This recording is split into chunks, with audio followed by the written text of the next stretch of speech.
పాకిస్తాన్‌కి మద్దతుగా సోషల్ మీడియాలో పోస్టు చేసిన యువకుడిపై శంషాబాద్ పీఎస్‌లో కేసు నమోదైంది.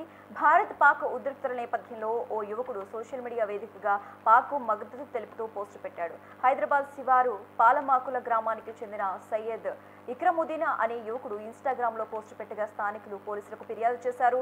రంగంలోకి దిగిన పోలీసులు ఇష్యూని సీరియస్‌గా తీసుకున్నారు. పోస్టు పెట్టిన యువకుడిపై కేసు బుక్ చేశారు. దేశ వ్యతిరేక పోస్టులు శాంతి భద్రతకు విఘాతం కలిగిస్తాయని, సోషల్ మీడియాలో బాధ్యతగా ఉండాలని పోలీసులు సూచిస్తున్నారు.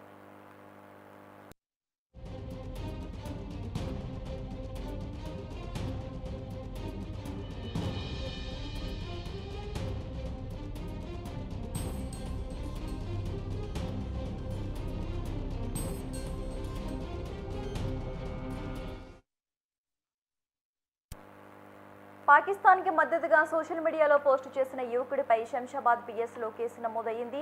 భారత్-పాక్ ఉద్రిక్తతల నేపథ్యంలో ఓ యువకుడు సోషల్ మీడియా వేదికగా పాక్‌కు మద్దతు తెలుపుతూ పోస్టు పెట్టాడు. హైదరాబాద్ శివారు పాలమాకుల గ్రామానికి చెందిన సయ్యద్ ఇక్రముద్దీన్ అనే యువకుడు ఇన్‌స్టాగ్రామ్‌లో పోస్టు పెట్టగా స్థానికులు పోలీసులకు ఫిర్యాదు చేశారు. రంగంలోకి దిగిన పోలీసులు ఇష్యూని సీరియస్‌గా తీసుకున్నారు. పోస్టు పెట్టిన యువకుడిపై కేసు బుక్ చేశారు. దేశ వ్యతిరేక పోస్టులు శాంతి భద్రతకు విఘాతం కలిగిస్తాయని, సోషల్ మీడియాలో బాధ్యతగా ఉండాలని పోలీసులు సూచిస్తున్నారు.